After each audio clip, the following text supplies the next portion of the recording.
चीज़ का पता होना चाहिए because this is a very important requirement for Germany. अगर आपको just after your 12th standard अगर आपको जर्मनी आना है then this is the right video for you. ऐसे तरीके हैं जिससे आप स्टूडेंट कोलीग आपको नहीं करना पड़ेगा और आप डायरेक्ट बैचलर्स के लिए एलिजिबल हो जाओगे। और मैं आपको ये भी बताऊंगी कि क्यों ये ज़रूरी है और इसका क्या-क्या प्रोसेस है, किस तरीके से अप्लाई करना है, आप काम कर सकते हो, पैसे कमा सकते हो। Everything in this video, and this video features Amber. Do check them out. The link is in the description box. Hello everyone, welcome back to my YouTube channel. My name is Sakshi Badeshra और आप सभी का स्वागत है एक बार फिर से मेरे YouTube चैनल पे with a very informative video, especially for all those जिनको जर्मनी आना है just after their 12th standard, तो उनको इन सब चीज़ों के बारे में पता होना चाहिए। तो let's start the video and today's video will be a short one because मैं इससे अगली वीडियो में प्लान कर रही हूँ जिसमें मैं सारा प्रोसेस बताऊँ जर्मनी आने का, कैसे मैंने अप्लाई किया था और किस तरीके से। So next will be a long one but this I will try to be as short as possible. तो अगर आपने डिसाइड कर लिया है आपको जस्ट आफ्टर आपके 12th स्टैंडर्ड के बाद में आपको जर्मनी आना है, तो आपको कुछ चीज़ें हैं जिनका पता होना चाहिए। जैसे कि यहाँ पे स्टूडेंट कोलीग बोलते हैं और स्टूडेंट कोलीग क्या होता है, क्यों ज़रूरी है और किन किन को करना पड़ता है। सो मैं आपको ये सारी चीज़ें आज डिटेल में क्लियर करती हूँ क्योंकि हमारी कंट्रीज़ में स्पेशली 12 ईयर ऑफ एजुकेशन होता है और यहाँ पे जर्मनी में बैचलर शुरू करने से पहले एक बहुत बड़ी रिक्वायरमेंट होती है, दैट इज़ स्टूडेंट कोलीग, जो कि 90% लोगों के लिए होती है, सभी के लिए नहीं, क्योंकि कुछ यूनिवर्सिटीज़ डायरेक्ट एडमिशन भी अलाउ करती हैं but most of the universities ask for student colleague. तो आज की वीडियो में मैं आपको सारा बताती हूँ, एक्सप्लेन करती हूँ क्या है, कैसे होता है, एवरीथिंग। सो गाइस, सबसे पहले स्टूडेंट कोलीग एक फाउंडेशन कोर्स की तरह होता है जिसमें आपको एकेडमिकली और लिंग्विस्टिकली तैयार किया जाता है आपकी बैचलर्स के लिए। तो ये आपका बैचलर्स स्टार्ट करने से पहले का यूजुअली 2 सेमेस्टर या 1 साल के लिए होता है ये, जिसमें कि आपको B1 या B2 जर्मन लैंग्वेज चाहिए ताकि आप अपने एकेडमिक्स को और आपकी लैंग्वेज अच्छी हो सके और आपकी पढ़ाई में हेल्प करेगा। क्योंकि जैसे फॉर एग्जांपल इंडिया में 12 ईयर ऑफ एजुकेशन होती है जहाँ तक आप अपनी 12th स्टैंडर्ड करते हो, और जैसे ही आप बाहर आना चाहते हो तो यहाँ पे रिक्वायरमेंट है कि 13 ईयर्स ऑफ एजुकेशन होना चाहिए। तो be in the video till the last. और मैं अपनी इवनिंग वॉक पे हूँ एंड आई होप ये अंधेरा होने से पहले आई कंप्लीट दिस वीडियो। सबसे पहले आपको ये देखना है कि अगर आप यहाँ पे बैचलर्स के लिए आ रहे हो तो आपकी यूनिवर्सिटी में स्टूडेंट कोलीग की रिक्वायरमेंट है या नहीं। तो ये आप देख सकते हो, आप जिस यूनिवर्सिटी में अप्लाई कर रहे हो डायरेक्ट उनकी वेबसाइट से, या फिर आप एनएबिन पे भी चेक कर सकते हो कि आपकी जो हाई स्कूल की जो सर्टिफिकेट है वो डायरेक्ट एडमिशन के लिए एलिजिबल है या नहीं है, या फिर उसमें एक एडिशनल ईयर जो कि स्टूडेंट कोलीग की रिक्वायरमेंट है या नहीं। तो आप वहाँ से भी देख सकते हो, प्लस अपनी यूनिवर्सिटी से भी पूछ सकते हो। 90% स्टूडेंट कोलीग की रिक्वायरमेंट होती है।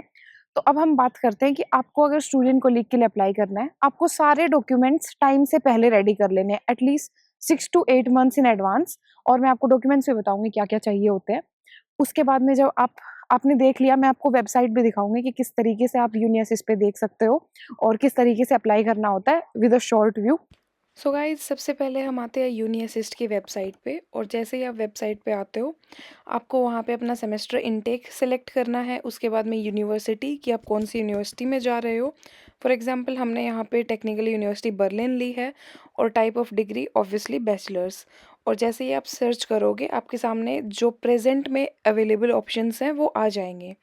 तो वहाँ पे लिखा भी हुआ है बैचलर उन स्टूडेंट कोलीग, और नीचे यूनिवर्सिटी ने सारी डिटेल्स भी दी हुई है कि अगर आपको अप्लाई करना है तो कौन कौन से डॉक्यूमेंट्स चाहिए, कितना टाइम लगता है, जो भी सारी बेसिक इन्फॉर्मेशन है उन्होंने सारी की सारी यहाँ पे एक्सप्लेन की हुई है। आप ट्रांसलेट करके आप अच्छे से पढ़ सकते हो और आप अब अकॉर्डिंगली देख सकते हो आपको कौन सी यूनिवर्सिटी में अप्लाई करना है उसके हिसाब से।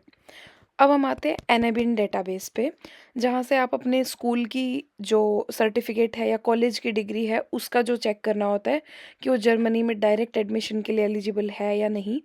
तो आप यहाँ से अपने लिए चेक कर सकते हो कि आपको जब बैचलर्स के लिए आना है तो आपकी जो कॉलेज स्कूल की जो सर्टिफिकेट है वो डायरेक्ट एलिजिबल है या नहीं। तो यहाँ पे मैंने ट्रांसलेट कर दिया है, आप नीचे देख भी सकते हो। वहाँ पे लिखा हुआ भी है कि अगर आप स्टूडेंट कोलीग के लिए आते हो तो रिकॉग्निशन इज रिक्वायर्ड, मतलब कि या फिर नीचे भी लिखा हुआ है कि with 1 year of academic degree. तो जब आपने देख लिया कि आपको स्टूडेंट कोलीग के लिए अप्लाई करना है, तो आपकी यूनिअसिस्ट के थ्रू एप्लीकेशन होगी या फिर डायरेक्ट यूनिवर्सिटी की वेबसाइट के थ्रू भी। अगर यूनिअसिस्ट के थ्रू होती है तो आपकी जो एप्लीकेशन फीस होती है वो होती है 75 यूरोज, और यूनिवर्सिटी की वेबसाइट पे मोस्टली फ्री होता है। So this is like both the way कि आपकी यूनिवर्सिटी किस तरीके से एक्सेप्ट करती है, वो उनके ऊपर। सो गाइज, उसके बाद में आती है डॉक्यूमेंट्स की बारी, और डॉक्यूमेंट्स के लिए मैंने पूरी लिस्ट तैयार की है। So I will just tell you one by one. सबसे पहले आते हैं 12th क्लास की आपकी सर्टिफिकेट, और मे बी ट्रांसक्रिप्ट अगर आपके पास है तो वो भी। उसके बाद में आपका पासपोर्ट, आपका ब्लॉग अकाउंट, आपका हेल्थ इंश्योरेंस, आपका सीवी इन यूरोपास फॉर्मेट, आपका एपीएस सर्टिफिकेट, आपकी German language certificate with B1 और may be B2, most of the cases B2। उसके बाद में आता है आपका मोटिवेशन लेटर। तो ये आपके सारे डॉक्यूमेंट्स हैं जो कि आपको चाहिए होते हैं स्टूडेंट कोलीग के लिए अप्लाई करने के लिए। हाउएवर, ये ही सारे डॉक्यूमेंट्स प्लस आपका एडमिशन लेटर आपको चाहिए होता है जब आप वीज़ा अप्लाई करते हो। तो डॉक्यूमेंट्स में कोई भी चेंज नहीं है, सिर्फ जैसे ही आप अप्लाई किया आपको एडमिशन लेटर मिल गया, तो जब आप वीज़ा के लिए अप्लाई करोगे तो एक admission letter is the additional thing जो कि ऐड हो जाता है डॉक्यूमेंट्स में। बाकी सारे सेम डॉक्यूमेंट्स रहते हैं। गाइस, आप भी मेरा इवनिंग वॉक का व्यू देखो। यहाँ पे मुश्किल से मौसम इतना अच्छा हुआ है, तो मैंने सोचा मैं भी थोड़ा बाहर घूम के आती हूँ। तो guys, back to the topic. तो जैसे ही आपको एडमिशन आ गया, आपका सारा प्रोसेस हो गया, आप जब अपना स्टूडेंट कोलीग स्टार्ट करते हो, तो होता है कि जैसे ही आप आए, आपका एंट्रेंस एग्ज़ाम होता है जिसको बोलते हैं Aufnahmeprüfung, और उसके बाद में आप उसके लिए B1 या B2 लैंग्वेज की रिक्वायरमेंट होती है, और उसमें बेसिकली क्वेश्चंस आते हैं कि आपका स्टूडेंट कोलीग किस टाइप का है। क्योंकि स्टूडेंट कोलीग के 4-5 टाइप्स होते हैं, जैसे टी कोर्सेज, एम कोर्सेज जो बेसिकली टेक्निकल, मेडिकल, और डब्ल्यू कोर्सेज जो इकोनॉमिक्स और इन सब साइडों की साइड जाते हैं। तो डिपेंड्स कि उसमें उस तरीके के क्वेश्चंस आते हैं कि आपका स्टूडेंट कोलीग किस टाइप का है, प्लस लैंग्वेज को लेके। और जब आप आ गए, आपका 2 सेमेस्टर का होता है, उसमें यूजुअली 200 से 400 यूरो का एक्सपेंस लग जाता है अगर आप पब्लिक स्टूडेंट कोलीग में हो। तो अगर आप प्राइवेट में हो तो आपका होता है मे बी, मतलब it can be very high, क्योंकि प्राइवेट नॉर्मल सी बात है, प्राइवेट में इंग्लिश लैंग्वेज के बेसिस पे भी सिलेक्ट कर लेते हैं।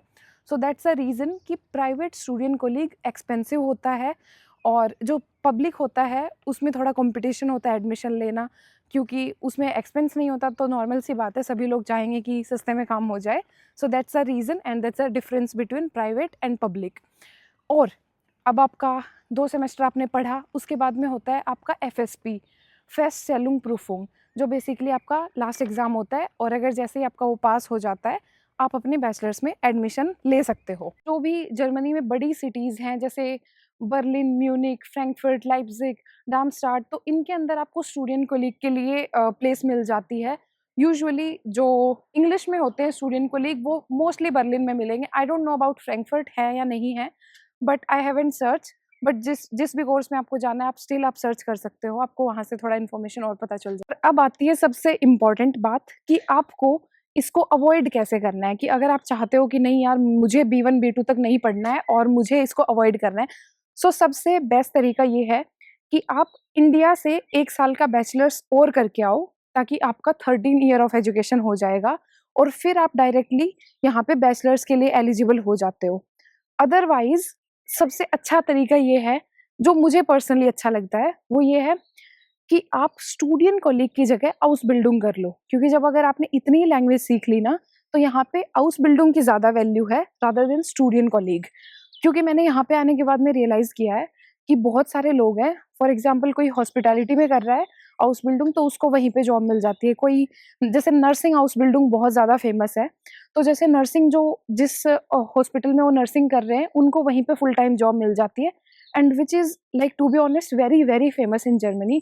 कि मुझे इंडिया में नहीं पता था क्या हाउस-बिल्डिंग का क्या है, यहाँ पे आके मैं देख रही हूँ कि हर दूसरा बंदा हाउस-बिल्डिंग कर रहा है। इवन बहुत सारे बच्चे मास्टर्स के लिए आते हैं और मेरी बैचलर्स के लिए आते हैं, और 1 साल पढ़ते हैं, अपनी लैंग्वेज सीखते हैं, और then they switch to house building, क्योंकि उनको लगता है कि इसमें ज़्यादा फ्यूचर प्रॉस्पेक्ट उसमें ज़्यादा है रादर देन दिस।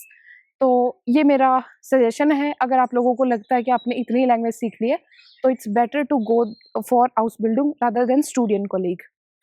अदरवाइज आपकी इच्छा है, आप कुछ भी कर सकते हो, मुझे उसमें कोई प्रॉब्लम नहीं है। और तीसरा तरीका ये है कि अगर आपकी जो हाई स्कूल सर्टिफिकेट है वो डायरेक्ट अलाउ करती है कि उसमें आप डायरेक्ट अप्लाई कर सकते हो, तो आपको स्टूडेंट को लीग नहीं करना पड़ेगा, और जो कि आप NABIN से चेक कर सकते हो कि वो अलाउ करता है या नहीं, या आप अपनी यूनिवर्सिटी से देख सकते हो कि उस कोर्स के लिए स्टूडेंट को लीग की रिक्वायरमेंट है या नहीं। तो ये था सारा प्रोसेस, सब हो गया। इतना वैसे तो ईजी प्रोसेस है, इतना हार्ड नहीं है।